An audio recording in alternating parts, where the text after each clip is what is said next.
Good evening, everybody. 7 o'clock, Thursday. We're live with John and Jessica. Y'all say hey. Y'all let me comment if you can, please. Let us know that you can hear us. My phone's going off saying go live, so turn this thing off. There's somebody there commenting. There's old Shiloh. I ain't seen it. I wonder if he's been fishing. Is his boat in the shop? Yeah, he had to take it to I think Toledo Bend to get it worked on. Yeah, Shiloh shut down for a little while. Oh yeah, he's gonna be itching, man. He ain't gonna be able to stand it. Boy, we got a group message going on, and he's crying in his beer right now. He doesn't have a boat. He said, "Hell no, my boat." Kevin, fiberglass. He said, hey, we got good friends. Kevin Hicks offered to let him borrow a boat and go fishing or run a trip, and he said he was going to lay off till he got his boat back. That's good. That's Ryan Willis. Hey, buddy. It's Bill Lolly, Corey from Rome, Corey Williams. I don't know if he's on the river or not. He said Kevin and I are going to Sunday to beat him up. That's what he said, John. I knew he wouldn't be able to stand it. There's no way he was going to lay off for a little bit. No way. We got 22 people on already. That's awesome. We're going to good. We'll go into some details. And I think John went fishing once this week, and I went to Grenada. We'll go over some of that. And Jessica says she's had a rough week. She took a new job, right, Jess? No, not really. She's at the same place, just different responsibility. Different position. I got you. Yeah, hey, I know how that is. Well, I guess we need to go ahead and preface that the two Mississippi guys that we were going to have on. Ron and they're having internet problems over in Mississippi. They haven't caught up with the time. So I think Tim Howell, matter of fact, I'll go on and I've got Tim Howell. He guides up there, Long Branch Guide Service right there, guys. He wasn't going to be able to come on the show, but I figured I'd give him a little shout out there. He guides right there on Eden. So does Ron. Maybe they'll comment in the post here, and we can get them tagged in there. But there's old Ronnie McKenzie. I guess he's liking that new rod. I hadn't talked to him. Hey, Ron.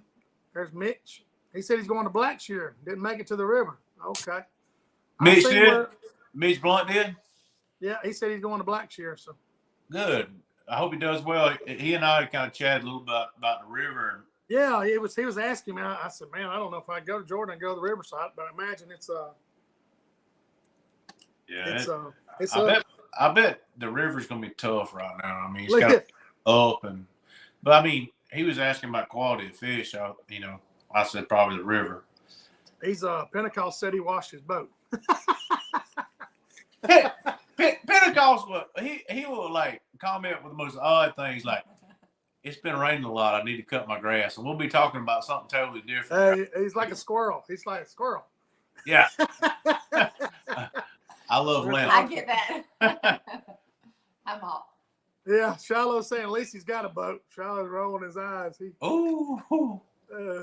Shiloh, I guarantee you, man. Old Scott Dees from Choctaw County's on here. John Cresswell and Perry listening in. Appreciate y'all there on YouTube. John Mitchell's in here on YouTube. Appreciate him. That's good. Wade Cole saying, hey, he's going fishing tomorrow. He said if he has to fish in the woods, he's going. Put you out some bush hooks. yeah, that's what John said. John said he went out earlier this week. He's like, man, I might put some catfish stuff out. Yeah. And when it's flooded, put you out some bush hooks. I seen where Ryan Willis and him caught a big yellow cat today on his guide trip. Hey, I wanted to comment, but I knew you had his customers on there. I was like, I'd be, how like the captain always take the triggerfish throats and the grouper throats. I'd be like, all right, the flathead is for the captain. That's right.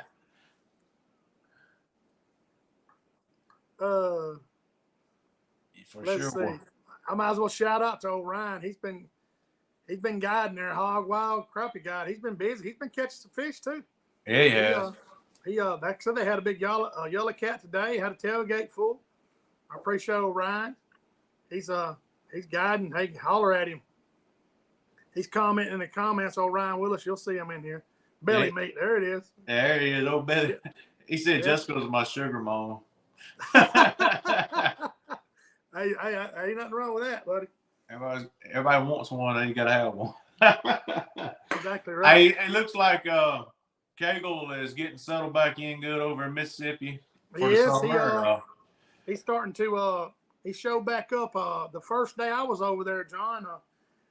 I'll tell everybody I went over there. We left at 3:00 Friday morning, and we got over to the dam there and put in. There was one boat in Grenada, and that's unheard of. I was like, whoa, one truck and trailer, and we went out and. As far as the river ledges and the main river, there was no bait on there. We went up in some shallow water, and those fish were diving in the mud, coming back up, diving in the mud, just being sporadic. And it was crazy, but I enjoyed my trip over there, learned a lot. And then we went to Sardis and found some fish, but wasn't a lot. And then we ended up going to Ron Hames. He told me to go out in front of Long Branch, and that's where we went. And we found a ton of schooling fish. We just had to weed out the small ones. But John, what'd you do on your trip this week? You told me you went and the water was muddier than normal. We're in South Alabama. We've had a lot of rain. Yeah, it has been. It looks like the inside of a Reese cup out here in front of the house. It's pretty nasty. But anyway, you don't very often see it where the middle of the lake has current in it. Right. And I went out in the middle of the little lake we live on, and there was actually current flowing in the middle of the lake. There's still, the fish are still there. Right. But it had a pretty good flow to it. Caught some fish, bounced around, checked some places, and I told them I'd come back and talk to them once they wanted to act a little bit better. But and the water conditions were a little bit better. We kicked around about going to Seminole. Yeah, I know you're discussing that. Yeah, this weekend or next week, and I talked to buddy of mine over there, and he told me the conditions are pretty brutal right now. Oh, yeah. Y'all got. I'm sure somebody will get on here and talk about slaughtering them over there, but I know another friend of mine went to Eufaula earlier this week and did really well. Really well. Had some really nice fish, but that was early in the week. I'm sure the conditions in Eufaula have gotten worse as the week went on. I mean, it's rained every day here. I don't think. Oh yeah, it's just we've had the showers and y'all had the big storm. Yeah, yesterday afternoon we had that rain that kind of gets it out of the creek type of rain. But I told my wife, I said, if this doesn't slack up, we'll be moving stuff from down there up toward the house. But it finally slacked off, and it went up and then crested this afternoon. Yeah, I wonder if we're gonna get anything off that depression or storm that's coming. I hope not. Gosh, we hope not. Everything's so saturated right now. You get much wind, it's gonna blow some stuff over. Well, Camden, William Bird, the guy I carry on the guide trip, he's got a camp right there in G's Bend. There was some trees big around as a car hood blowed over in his yard. I didn't realize they got that much rain. Then when we were coming back from Mississippi, we were actually coming back from Demopolis Sunday. I forgot we went to Demopolis and tried to save face. We went down there and caught about 30, Tommy and I, and kept a few. But, we come back and there was trees snapped all on the interstate, all pine trees and stuff. Shallow's got a question for you here. Let's see. Oh, here we go. Yeah, he's starting to question stuff. He said, dog days of summer after a heavy rain, do you stay deep on main stumps or run back in the creeks looking for shad and roaming fish? That's a pretty good question there, Shallow. Good one. Shallow, I'm sure I do the same thing you do. I look at both of those places and see where the fish are with a live scope and go from there. Shallow's trying to throw them tricky questions out there. I like it, though. But you have to check both those areas because you're not sure where they are. Could be in either one of those places, guys. They like I'm going to Miller's Ferry this weekend. I got a guide trip with John Cresswell, one of his buddies, and I'm gonna check my normal places, of course. But hey, I may have to run and do something else. But Shallow, if you don't mind, hit us a message right there and tell us what you do. Shallow's that's on gun. Yeah, he's a fish whisperer. He'll say something or have an idea on it. He can talk to them. Yeah. Tim Pentecost is saying you can catch them in 20 6 foot of water, 25 on Weiss right now. So he's just, hey. So it's you know, it's all over the place. So. But I know what Shiloh done. I remember seeing the pictures from last week, I guess, or was it a week before last week? Before him and Tim came on the show.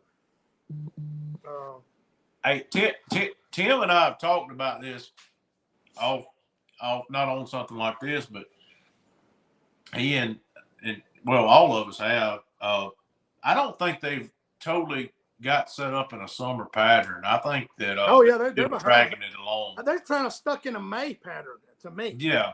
You know, that's what me and who was telling me. Somebody was discussing that. I think it was Eric. Eric was saying that. He's like, man, he said, Jones, man, they're stuck in a May pattern. They're still not on following themselves out to the summer pattern. You know, they're getting there and then you're not sure. So I don't know if there's just a few there or, you know, they just haven't got out there where they need to be. I had some stumps out on that main river, on Alabama River. I was leaning heavily on that I've seen fish on before in a summer pattern. It was just a ghost town the other weekend. Right.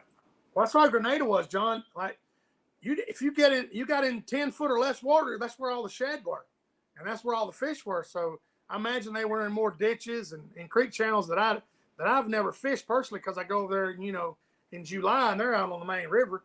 Well, you ain't got to do nothing but really look for boats, you know. So, but there wasn't no boats to go look for, you know. There wasn't any at all out there. So we were just on the fly. And I used that opportunity to just try to learn the lake a little more, and then we just. But like I said, Enid was covered up with fish. There's Byron right there. He'll tell you what Seminole's doing right there. That's who I talked to. Yeah, Byron helped me out. Yeah, I've seen him. He's been catching some good ones. I keep up with him.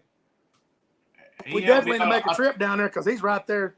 He's right there. I told him, I said, I want to go back when it's more favorable conditions. I don't want to go when it's, you know.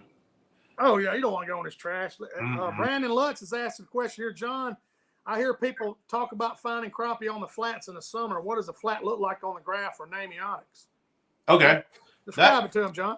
Man, I love this question. That's some great questions, man. Yeah. So, all right. So you got the channel that'll come down your lake, and you'll see those lines close together, meaning it'll fall off in the channel. You know, that's the depression. You know, your lines get close together, and you look in the middle of the channel, and that's the deeper part. Then it comes up, and where those lines are close together, it come up, and there'll be less lines. And say that the flat is 12 to 13 foot deep. It'll just be less lines, and it'll say 12, 13, 12, 13 periodically. That's your flat coming up off the channel. All right. So let's say that in the main lake, you have the channel, and it comes in and makes a horseshoe. Sometimes you'll have a flat on the inside of that horseshoe of the channel. Inside that horseshoe of the channel, that flat is always going to be good.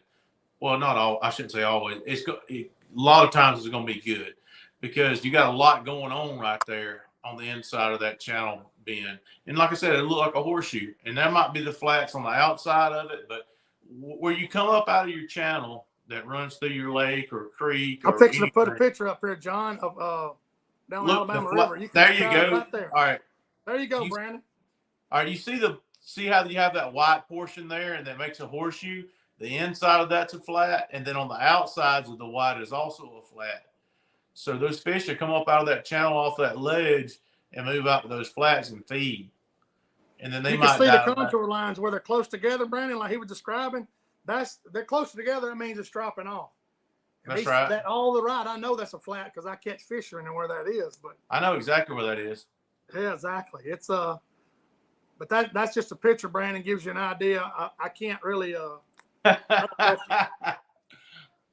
don't know if you could actually see it on here or not. No, it's gonna be too bright.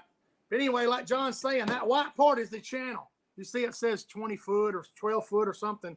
And when it goes up, those contour lines are close together. That means it's going up. You'll see it on your live scope also. Then you get up there in 7, 8, 9 foot of water. It's just flat. Ain't nothing but a big mud flat right there where that is. There's some a lot of steaks people right sink, there. A lot of people sink brush in those areas, Brandon. So, There's a a lot of steaks in this one area. Yeah, it's right in that curve right there. That horseshoe, there's some steak beds there that somebody worked their butt off on. But it's I hope that helps you, Brandon. Like I said, I appreciate the question, man. Yeah, Brandon. Hey, Brandon, if we didn't answer that, hit me send me a send a message, man. We'll go into more personal detail message, and I'll go as far in depth with it as you want to go. Let's see. Kevin Hicks got another question here. What's Kevin asking? Hey, Brandon said it explains it very well, John. Let me get rid of this picture before I get it out of y'all's head. Y'all's face is covered up. Kevin said y'all have talked about a summer pattern. Where do they go when the transition from summer to fall? I mean, what do you think that is? November? I mean, what do you think when they start backing back to their fall pattern? All right, so Kevin, it's reverse order. Right. So they're going from where they were in the spring. They're working back their way back out to the river ledges and stuff. So think about it in reverse order. They're going to start coming back in wherever you found them in this transition phase, going back out. Think about it in reverse order. They're going back in, and then it'll be, it's a big circle. Like Matthew Rogers said, early in the spring when we done a show with him, crappie know where they are 100% of the time. They know where they are. They're not doing anything by mistakes. They got a certain pattern they follow out, and they powder back in. And you just got to catch them in between. That's. Yeah, don't get me wrong. A lot of water, crazy weather, high pressure, super high pressure, low pressure. That'll move them, but they're gonna make that loop. Yep, they sure are. Look at old country cousin Greg. I seen where he hit 24,000 followers. You seen that stuff? What's up, awesome. Greg? Yeah, he's done got up there. Appreciate you tuning in there. Let's see if I'm missing any other questions.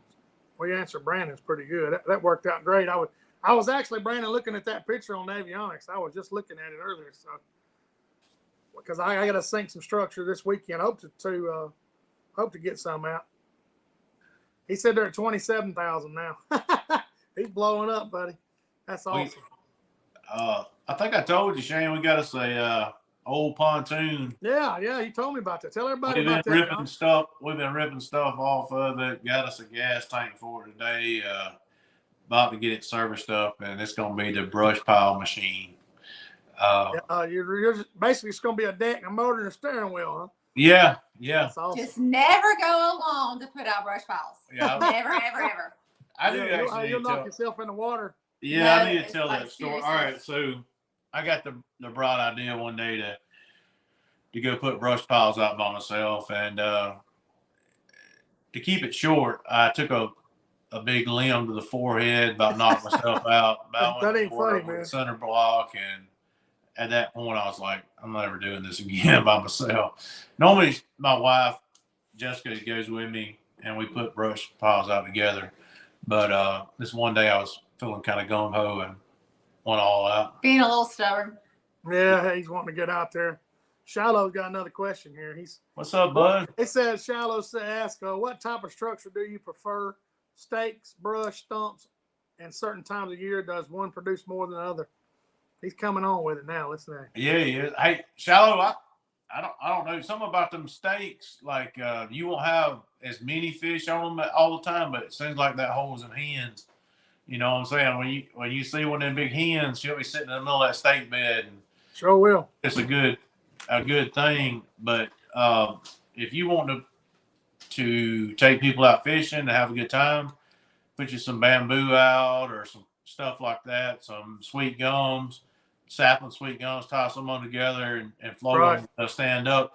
But if you want to consistently, in my opinion, have the bigger fish, those stake beds, do it, as well as something that, like we've got one lake here that we've got a couple pieces of structure that somebody's put out. It's corrugated pipe that's like 6 inches, and they put some arms off of it. But it's in like 26 foot of water, and it comes all the way from the bottom up to 6 foot from the surface. And there's something about those few pieces there that hold big white crappie. I don't know what it is. I always check them, and I always normally will catch a big fish off those places. I don't always take her there because she'll be wanting to go. I'm just messing. She caught a 2-pounder off there earlier in the year.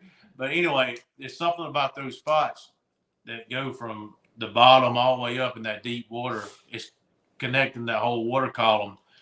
But if I had to go put something out and just say, hey, I wanted to put something out, so like I was going to tournament fish on it, Right. I would take like stakes and put them in, I'd say, 8 to 15 foot of water where they came. I agree with you. 5 foot of the surface. Shallows got me looking at stumps. You know, every guide trip I go on down there at Miller's Ferry, I find another stump that's in. And what's crazy about the stump guys is I had Big Daddy with me. You can't see fish on them stumps. You have to run a jig by them because they'll be hunkered down in there. And I was playing with Big Daddy. I come by, I said, knock. I was hitting on that stump. You know, caught a pretty good blackfish off of it. But I think that smaller structure like that, a big fish will homestead that stuff. Like you said, like you were saying, John, they don't, you know, you see a lot of fish on top of these stake beds, and the bigger fish will be down in it. I mean, you know, your first cast is always over it. But Kevin's asking right now, let's see, when putting out man-made structure, what do you prefer and where? Edge of the channel or on flats more? I mean, I've been finding them on ledges and flats. What do you think? Both. Oh, one of the best people I know for putting out structures, old Tony Adams over at Howell. Oh yeah, I keep up. That sucker, he can lay one on the channel ledge better than anybody I know. He'll send those pictures. He'll have a bundle of crepe myrtles he just dumped out, and then go back over it, and it'll be just laying right there on that channel ledge, perfect. I mean, that's amazing. If you can find that channel ledge where it goes like 12 feet down to 26, and you can set it right on that channel ledge at like 14, 15 foot. Oh, baby, you have nailed it. You know what I'm saying? Because those fish going to be running that ledge. That's why everybody, you know, they were asking about those flats earlier.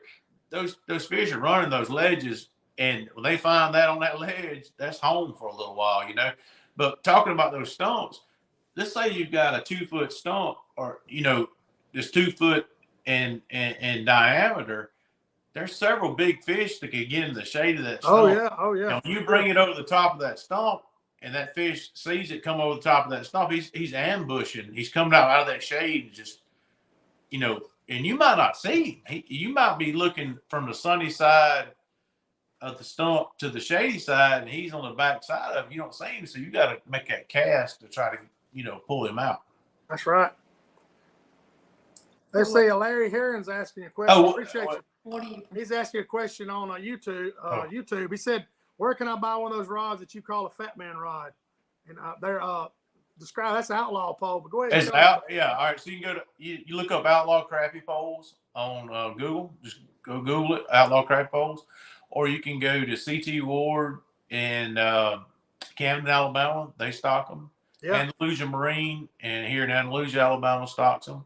That's a little 5 foot pole. Mine's in my boat. My boat's in my buddy's garage because it's been storming so much lately. I took it out of the lean-to out here. Yeah, if you go to Coosa Corner up in, you know, on Weiss Lake, or Bay Springs Marine up on Weiss Lake, they've got them. Right. There's a lot of places in Alabama that's got them. If you cannot find one, contact me. Yeah, send John a message. He'll get you in touch with Amos. Yeah, I will. They're talking about Tim. I agree with Tim right here. He don't like thick brush. I mean, it's good for, I guess, fry and bait and stuff, but fishing it, those cedar, like Christmas trees, he's saying Christmas trees are horrible. They are for me too, man. They are. But, well, Tim, when I was talking about them crepe myrtles over at Eufaula, you're dealing with a little bit different circumstance than they are over at Eufaula. Man, they got so many fish over at Lake Eufaula. I know. Like Eufaula, Alabama, they got them. I mean, Tim and I talked about this before. We wish we had a lake close to us that stacked up like that one. Gosh, I've seen, like you said, Tony, and a lot of guys fish that. Man, they catch a lot of keeper fish over there. Yeah. Hey, I feel bad I didn't answer all of Kevin's question earlier. He was asking what kind of structure. Yeah, go ahead. We'll go back to it. Yeah, we do put out some bamboo and stuff, but it seems like a whole smaller fish. But that black willow and those sweet gums, that's one of the main things Jessica and I put out. We put out the black willow because we can cut it and it'll grow back pretty quickly, and we just top it again. Yeah, Tim. We Tim have the Pentecost. same spot each year. We go back. Well, we'll Yeah, cut it. Cut it on the side of the dirt road. Right. About It this little goes right creek back. comes Like I through. said, that's the way those willow trees are. You know. Yeah, that's what I thought. Black willow. Yeah. Let's see. Tim was asking who needs a 5-footer. Larry Herring, go up some comments there, Tim, and you'll see him. Somebody will take care of you, Tim or John will, buddy. We'll get you one of those fat man poles. I've got one in my boat. I used it in Enid the other day catching a few fish. That was a big fish your buddy caught on it the other day. Oh yeah, he caught a 16-incher on that thing. He handled it. He was like, I think he bought one. He was like, man, I thought you was giving me a little kid's rod. I said, no, man. Hey, and then he started using it. He said, man, I like this rod. So Shiloh saying this, our ledges are highways with snacks, flats are feeding grounds. I got you. That's a good analogy there, Shiloh. Big time. Yeah. I'm seeing if I miss any comments here. I need to go on the boat with Shiloh and Kevin, just be the YouTube recorder. Yeah. There's probably gonna be some pretty comical events going on that trip. Oh yeah, you know it is. I bet it'd be entertaining. Tim's still running guide trips up on Y Skies. Shiloh's kind of out of commission. His boat's getting a gorilla hull put on it in Toledo Bend. I think it's some upgraded fiberglass hull or something. I don't know what it is. I'm not sure, but I'll have to look into that.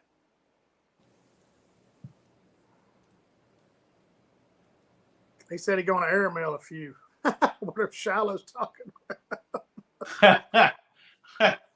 He's talking about sending them little ones up in the air. Oh, yeah, I guarantee you. I've been known to do that myself, guys. Y'all bring the questions on. We got Shiloh on here, Tim on here. There's a couple guys on here, the real great fishermen, man. They can we don't get all the answer. They'll back us up. So I appreciate it, man. There's 50 people on here, man. I appreciate all y'all. Heck yeah. It went up quick.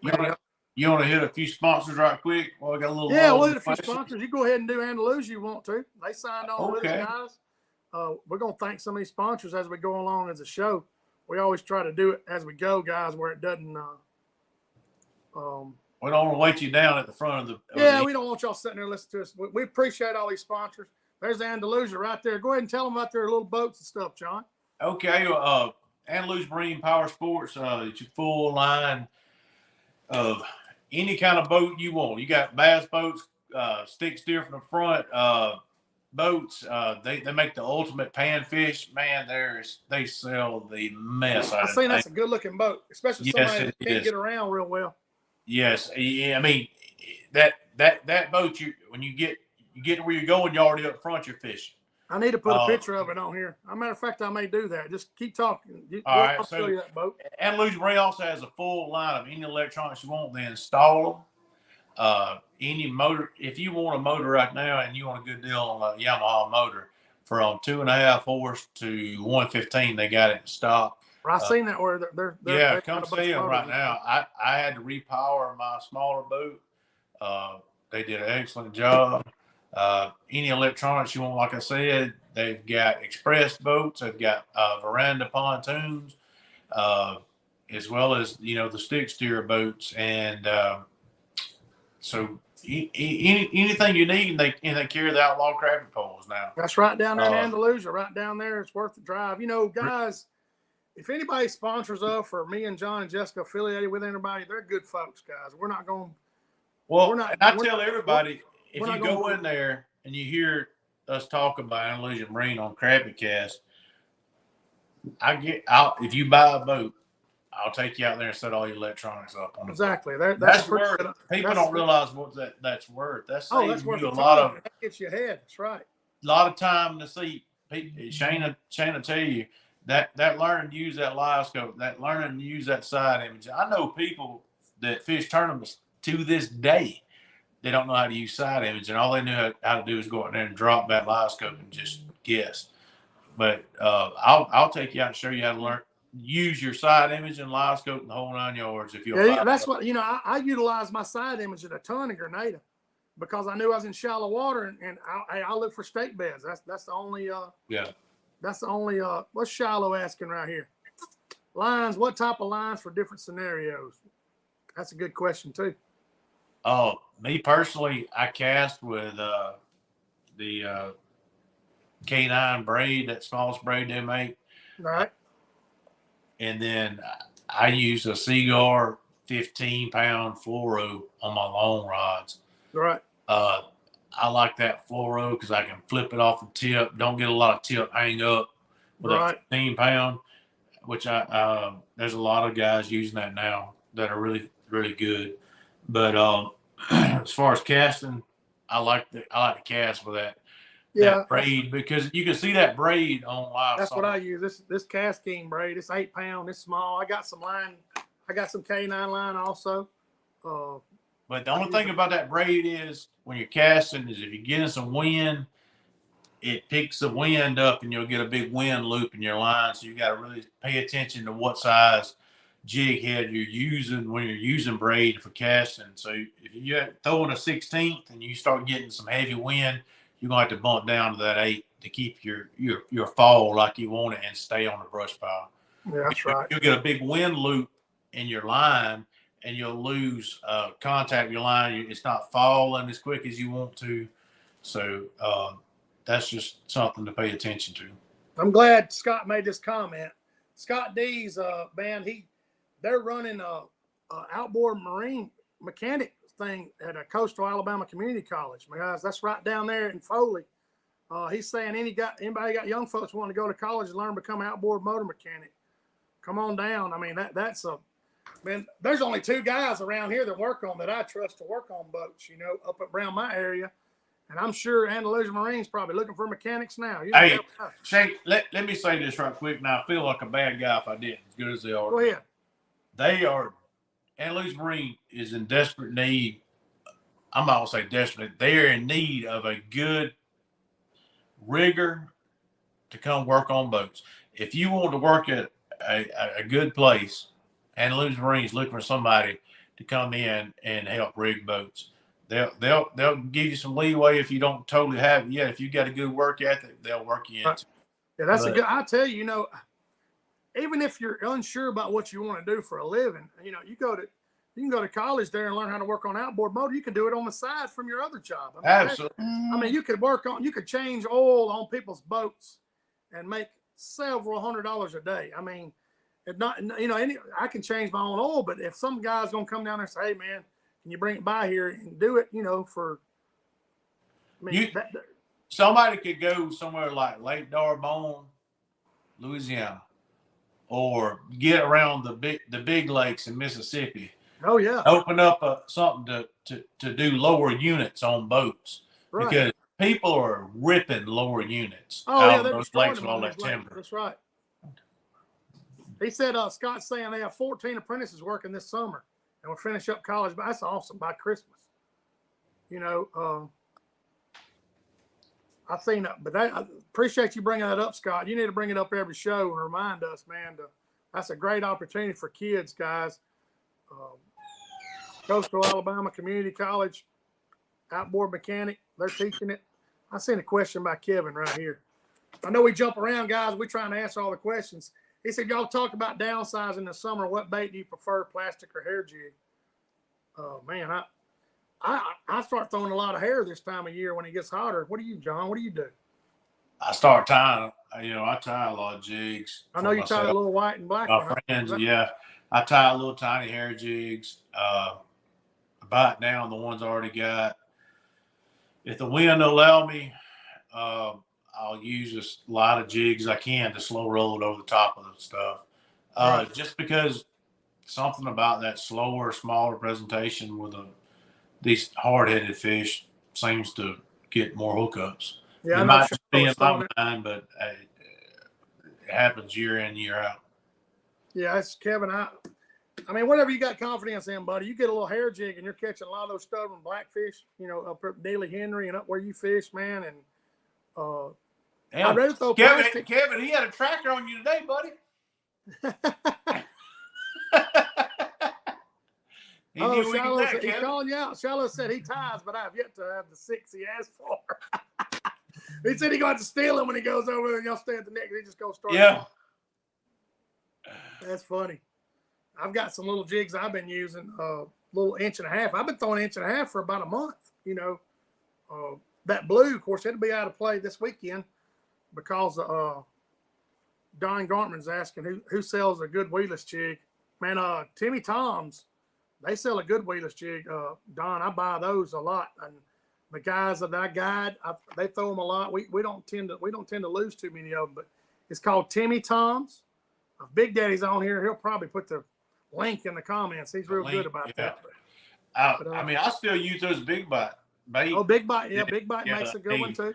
They got a heavy piece of mono that comes over the tip of the hook. You can shove them down in about anything. I put them on a long pole before and shoved them down in a grill grate trying to prove my point to somebody. If you can put them in a grill grate, like with an expanded metal grill grate, and bump it in and out of there, it works pretty good. Yeah, let's see. Somebody's asking a question. Mike's asking a technical question. He's talking about the 8600 series, the pixels, John. He said the 8600 has 1920 and 1222 has 1280. He was just saying, is there any benefit to run the 8600 series live scope? You know, you're running 84. So tell the difference between that and your 1222, John. Okay, so Mike, the 86 and the 84 is the same thing. Just one has maps and one doesn't. All right, so you're talking about going pixels, or excuse me, clarity or picture between that 8,000 to the 1200 series. Yeah, there's a difference. Is it enough to make that big of a difference and pay that much more money? I don't necessarily agree with that. For somebody that is happy with what they got, stick with what you got.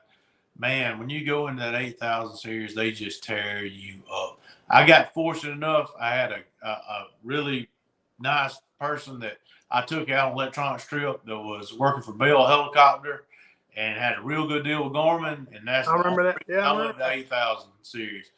I wouldn't have paid the difference. Now he had one, and I saw the difference. And I've been with other people that's got those 8,000 series. Yes, it is nice. And here's the kicker. So let's say you wanted to go to one of those touchscreen monitors that people are doing. Yeah, I've seen that. What is that thing called, John? Or you MBT is Marine. All right. So in my opinion, I don't want to shoot Shane and I in the foot by saying I wouldn't go with MBT, because MBT makes a great product. And if they ever wanted to come on and do sponsorship with us, we would gladly take them with open arms. But it's very expensive. But you have to have that series. You have to have 86 or 84 to run it, right? You have to have a series of graph that has the HDMI hookup in the back of it. So your 93s and your 1222s or your 1210s, they're not, or excuse me, 1222s or 1022s, they're not going to have that HDMI hookup in the back of them. So you've got to go to a graph that has that so you can hook up to that MBT monitor. So, all right, so once you get the HDMI cable hookup in the back of your graph, you can go to, like, I think the MBT has one they call the Battleship. It's 22 inches. I've seen it. You can sidestep having to have a 16-inch Garmin and hook up to 8410. Yeah, but you're talking about what kind of money you're talking about? You're talking about $7-8 grand. Yes, they're still expensive. Like, I want to say the just the 16-inch monitor that hooks into an 8,000 series Garmin graph is $3,000, $2,999 through MBT. I know Eric's running. That's a lot of money. Eric's running an 8617, and that thing is a monster. I mean, I walked up to him and was like, "Oh, I mean, it is literally, it's big." When he guides every day, that's what he does for a living. Mike, I don't know how much fishing Mike Hill's doing, but if you don't do a lot of fishing, man, it's hard to justify paying that money out. I mean, it really is. I still say to this day, Garmin comes out with the 1622. Oh, yeah. And they sell every one of them they make. Exactly. Got the knob, you got a 16-inch screen, got the knob still on the side, sell every one of them. They wouldn't be able to keep them in stock. I think you're right. If they did come out with one, there's old Nick Duchuk. He's coming on in there. But yeah, he said thanks. Mike Hill said thanks, John. But yeah, you can get, it's a lot of money to spend, Mike. You know, you can get as crazy as you want to with it now. But if it's nothing, you know, to me, if I was guiding every day, I'd have an 8600 or John's 8400, for sure. Blake McDaniel's asking, can you buy a 64th mold to pour, and what size hook would you put in it? Man, that's out of my realm. What do you think, John? I don't know. Oh, you can't. Yeah, you can. But before I went to buying all that mold and stuff, I'd probably go talk to Steve Gongalves at Limits Tackle. Yeah. He already has the molds and he pours 64s. Yeah, Blake. Sure enough. But if I was asking about hook size, I think a number 6 would probably be where I'd be with a 64, because you're getting down to a real small head there. 64 is not very big. Now I will say this: Steve just bought a mold. He has some 32 ounce jig heads. Yeah, I seen that. With wire keepers. Yeah, he bought the mold for it, and they are badass. He sent me some, and I've been using them. I'm shooting docks with them, and they're a quality product, buddy. Paired with his plastics and Limits Tackle, you will not go wrong. I kind of bent his arm a little bit. I was like, Steve, please buy the mold for a 32 ounce jig head and with that wire keeper. And he's like, oh, let me see if I can get one. And he gets really excited about stuff. He gets excited about anything crappie fishing. He said, I can get it. He said, I'll be here next week and I'll send you out. So he sent myself and Aaron Knight some of them, and we've been playing with them. We love those jig heads. Oh yeah, they're fine. Anything Steve makes at Limits Tackles. The guy, I mean, everybody I carry on a guide trip, when we were catching them on those blue, the monkey milk and the blue and monkey milk color and the flake, it was everybody couldn't believe how many fish we caught on one jig. They're like, yeah, you get the limit on one. Hey, the jig started turning white. I mean, it was, the fish had eaten it so much, Shallow's got another question. Byron's talking about his live scope guys in the comments there. He said he went from a 12-22 and a 32 to 86-16 and a 34. He said it's night and day. But he's got $8,000 in it. He says it right there. Yeah. So, that's the difference, Mike. You're still on.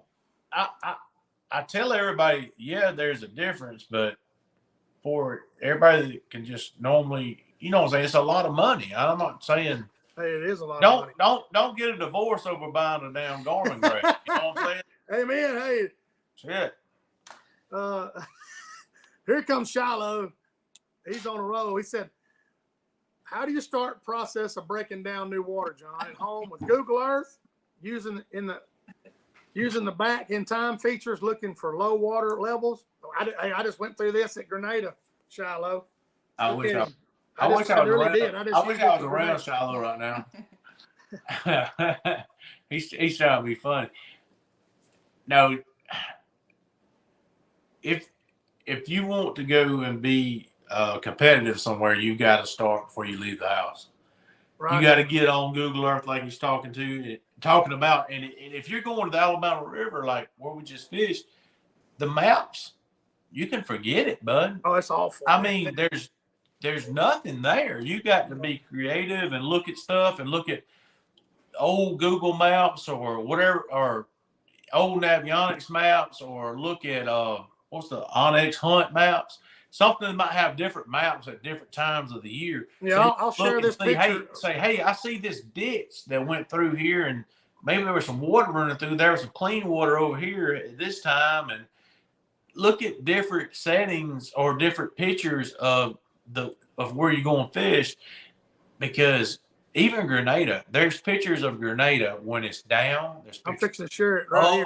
There's you can see the ditches at different times. You can see all different things, and that's what he's talking about. Shiloh's being a good friend by asking questions, so we'll have something to talk about on here, and I appreciate it. But he is one of the best at doing this.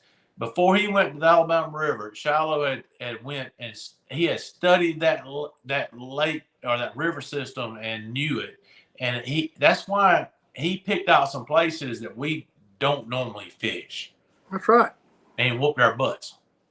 Exactly. He's an Alabama State Crappie Master Champion, right, as we speak. So, and that's what people don't realize, guys. You can, even if you don't get to fish a lot, you can do your homework at home. Eric showed me all this weekend, man, and we got in a conversation, and John and them are just saying, he's like, hey, man, you can go back now. A lot of lakes, like Joe Allen's got an old river map on his wall. Man, you looked at it, John, when we were down. Yeah, yeah. And I'll be honest with you, I found a ton of fish last August and September from looking in there. I was like, oh, there's a channel that runs back there. You know, I didn't realize it. And an old gravel bed and stuff like that. Man, it is. I'm fixing to drop this picture of the ditches John's speaking of.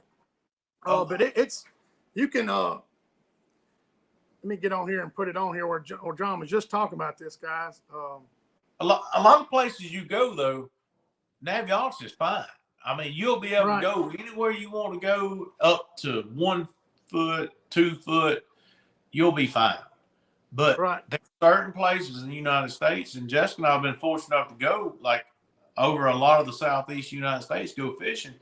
You'll show up and you'll be like, whoa, or look at on the mountain, like, there's nothing there. Like, there it is, John, right there. I don't know if y'all can zoom in, but you can see the ditches and ponds. That's all those little ponds and those little ditches, and you got to realize the stuff you got to focus on. That's exactly right.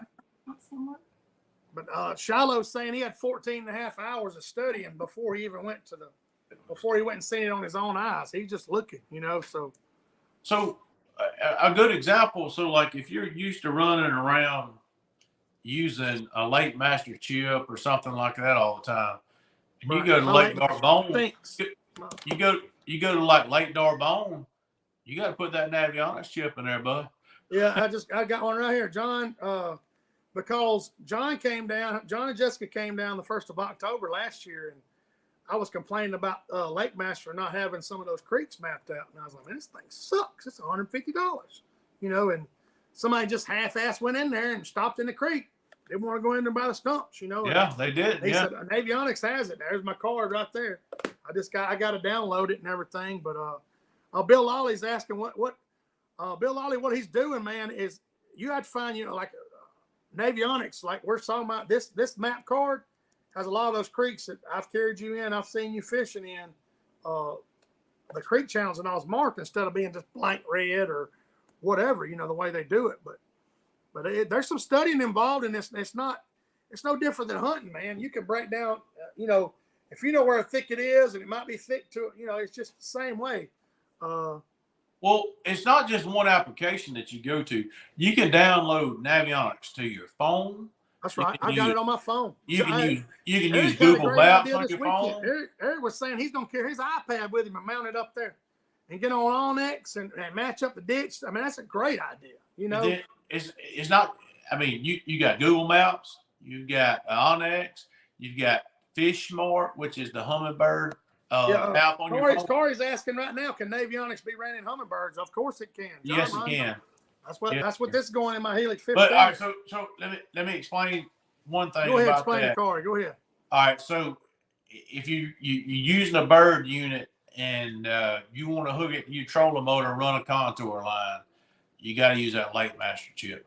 But nobody does that anymore, not to my knowledge. I mean, there's probably still people that want to run a contour line and push poles or pull cranks or whatever. If you're going to do that and you're going to run a hummingbird unit and run a Minco trolling motor and do that and hook to a contour line and get it to run that contour line, you got to use Lake Master. You can't do it with Navionics. That's your only setback. But there's some, like we just said, like here where we live, there's no Lake Master mapping. You got to have Navionics. So if you're going to go all over the country fishing, you might as well go ahead and invest in both of them, Navionics and Lake Master. That's right. Yeah, that's exactly right. I'm going to thank some more sponsors. We rolling tonight. Everybody's asking questions. I'm going to thank my employer right here. I wouldn't get to do the fishing I do without old Jeremy and Gary. RMC mechanical contractor from, like I posted today, from air compressor line to 22,000 pound burners on a keel. We do all kinds of work, man. Give me a shout and I can hook you up with our crews and hey, we'll get it done. Any kind of industrial work you can imagine. Let's see. CT Ward Power Sports about to open up 28 back in front of his place. He's still got a big inventory there, guys. Excel Boats, Godfrey Pontoons, does all kinds of Yamaha Mercury service. Taylor and Jessica Ward, just good folks right there in Camden, Alabama. They take care of me down there. Of course, y'all see Alpha Plumbing's always in there, and Steve, one call, ate breakfast with him every morning. They're taking care of customers around here. some of these air conditioned guys, I'm not going to name any names. You can't trust some of them, man. They'll try to rip you one. So they sure will. And I got to thank my crappie brakes. I ran the mess out of these things this weekend. I'll be honest with you. Hit some stumps with them. Chad Clifton, I bounced off stumps, ran them. I've never ran my lithiums down to 30%, but I ran the crap out of them crappie brakes. And Tommy wired them up good for me and got it where I don't have to worry about water and stuff. And they done a great job, man. I appreciate Tommy taking care of me and Chad Clifton. There's old D right there. Scott Dees wants to know if can he run both cars in his Garmin. I don't know if can he, John. That's a good question, but I don't know about the Garmin. I know you can on the Bird. Yeah, I'm not sure. Oh, that's on. Oh, there's Scott Dees. I'm sure we got somebody on here that shed some light on it. Yeah, man, that's a good thing about it. Everybody's commenting, helping each other on here. I feel like you can. I will say this. The way I've had some problems in the past, if you start getting your own birds on different updates and you're running cards and multiple units, it can make some of them cut up a little bit. I know Tim's saying right here, I seen a picture of this new Navionics Vision for Garmin. It was unreal. I'll show you. As a matter of fact, Shane sent me a picture. My buddy Shane Wills. Go ahead, John. I do need to tell everybody this. Don't buy a trolling motor within the next month. Give yourself a month if you're on the fence about doing it. Minn Kota's coming out with their brushless trolling motor here in the next month.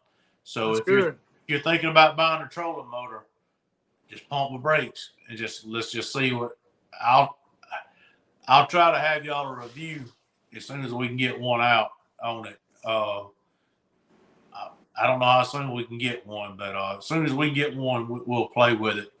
And that's somebody was kind of asking what's been holding Minn Kota back is not being brushless.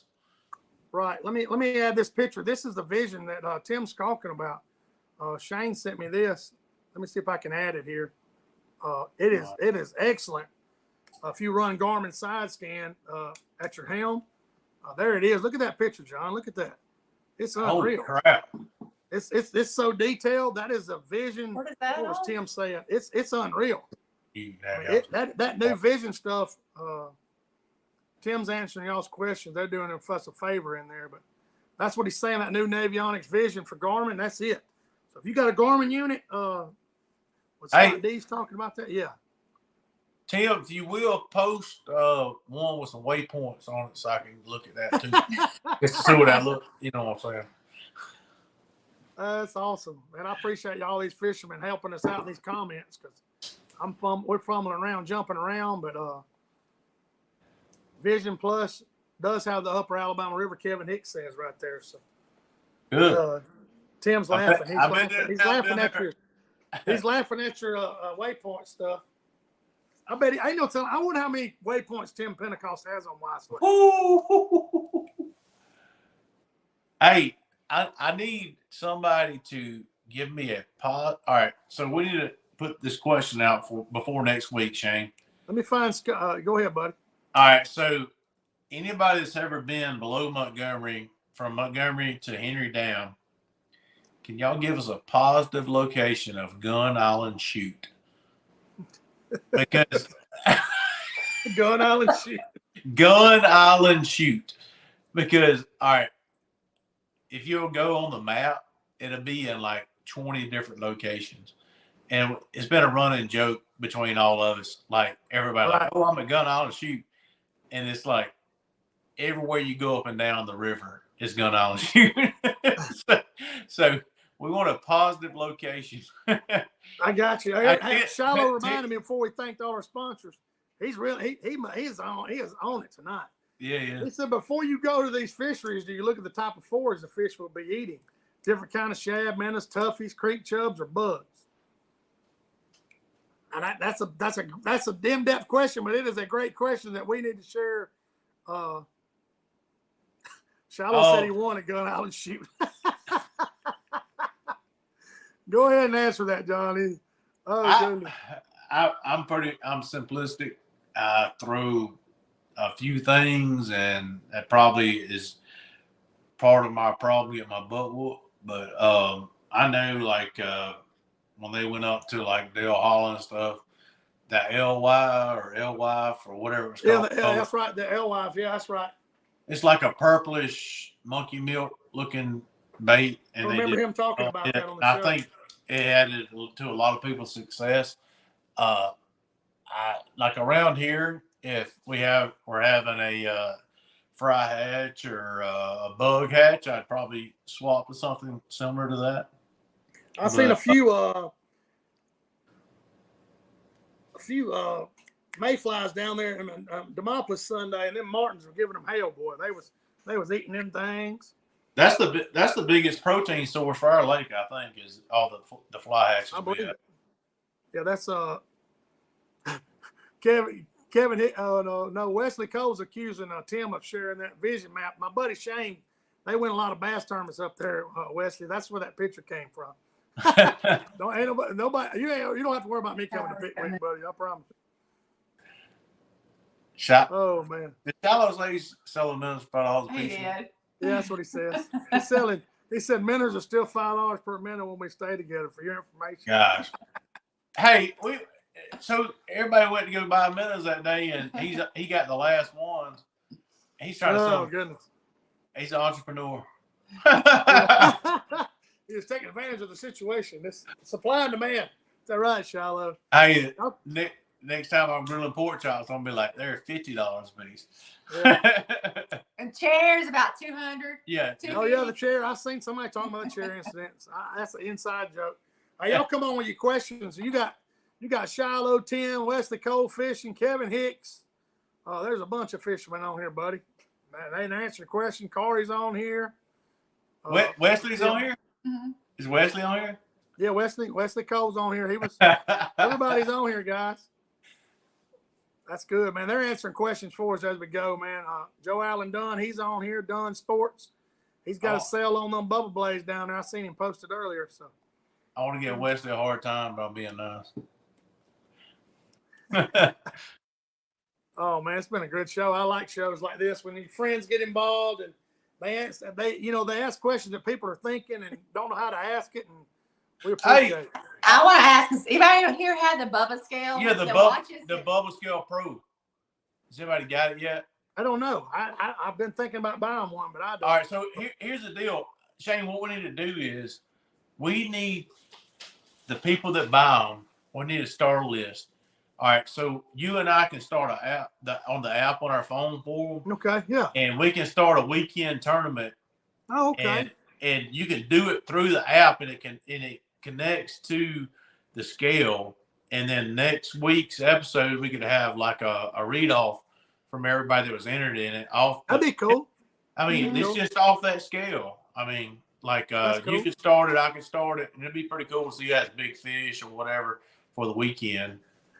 Or the week. All right. I see Shiloh. He said, "You don't want none of this heat, John." Ow, buddy. I got a spot. I'll bring you the heat, buddy. Oh, Corey's asking a question. So if he's looking at Navionics right now on his phone, is the depths the current depths, or are they full pool depths? They're full pool depths, right, John?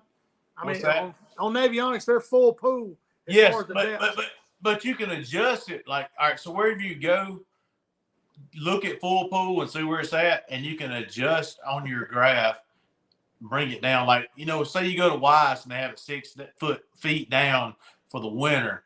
You can adjust your water depth, and then adjust it on that card. That's exactly right. We done it in Grenada. It was 3 foot low. Trent Gross, he helped me out, and he was saying, "Hey man, it's 3 foot," and we adjusted it when we were looking for shallow water. So, Byron. Tim said he'd be weighing carp. Of course he would. Oh, yeah, he's 13 pounds. Hey, whoa. Oh, man, Byron, you're right, man. Hey, he said this is what we all love to do. It's awesome. I can listen to podcasts every night. Me too, Byron. Me and John talk about it every night anyway. So that's why we started this stuff. We were like, hey, man. We got tired of talking to each other when we talked. Yeah, we were talking to each other. Jessica probably like, well, we done it every night. That's why we started this thing back in February. Kevin Hicks says the Vision Plus card in your Garmin will give you the current water levels. Okay. Shiloh said he'd take his Bubba scale in a bucket to the bank. See, that's that bull crap. I love it, man. That's awesome. Shiloh be like, hey, you have belly weights hanging off the fish. So I didn't weigh you with the belly weights hanging on it. Yeah. That's awesome. Man, it's been a good show, man. This hour flew by faster than any of them. No, they're hard to find those scales right now.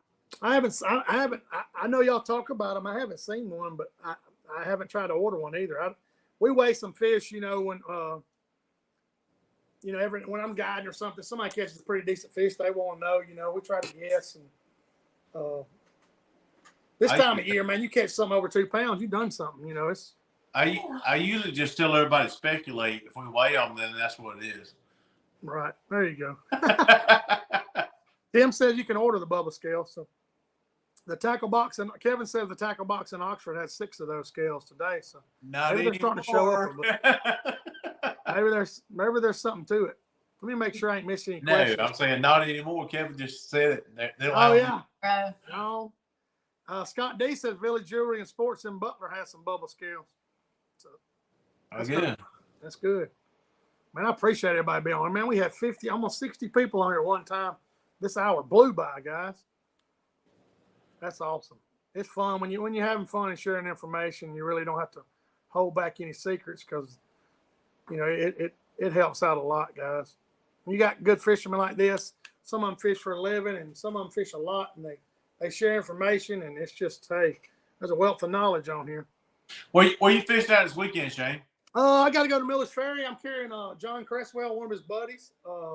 And actually Sunday, I'm carrying Bob Albright. He won that bid over there at Scott Williams tournament where they was raising money for the brain cancer. The lady. I'm carrying him him and one of his older friends. I think he's about 80, so it's going to be fun.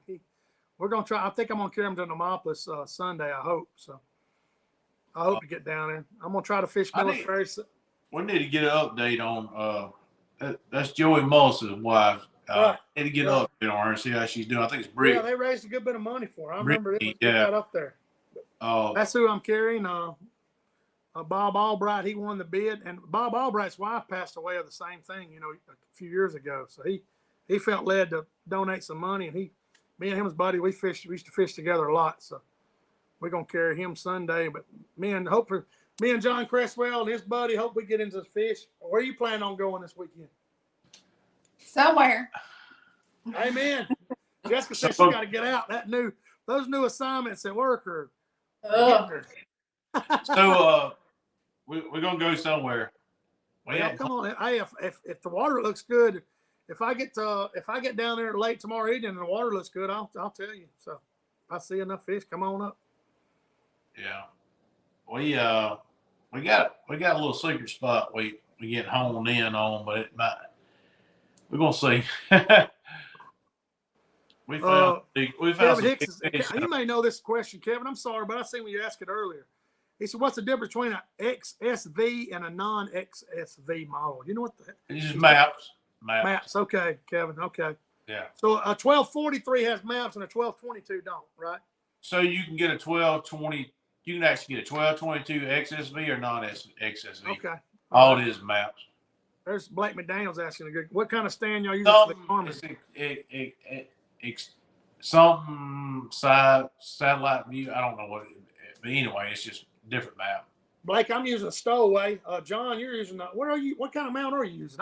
I'm ancient, cuz I am ancient. I've got one of the old telescopic back when it was cornfield crappie gears. That's right. That's what I thought you were. Yeah, I'm still there.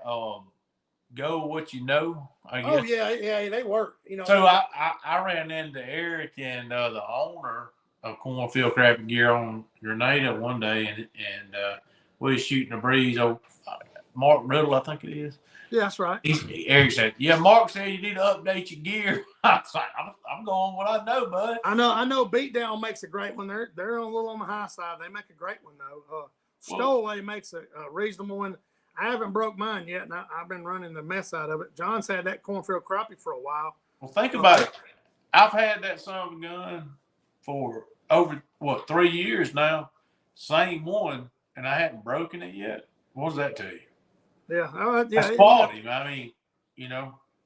There you go. Shiloh's answering. He don't went into detail on Kevin, so he can tell him the difference. Thanks, I appreciate it. Hey, I appreciate everybody tuning in. We've been on here an hour, and I try not to drag it around and get everybody bored. Thank all my sponsors. I'll be thanking them during the week also. Thank John and Jessica. Appreciate y'all being on. I'll be in touch with y'all. Hang out after the show here. Appreciate all y'all, everybody from YouTube and Facebook. And we appreciate y'all tuning in. We'll be back next Thursday, 7 o'clock. See y'all.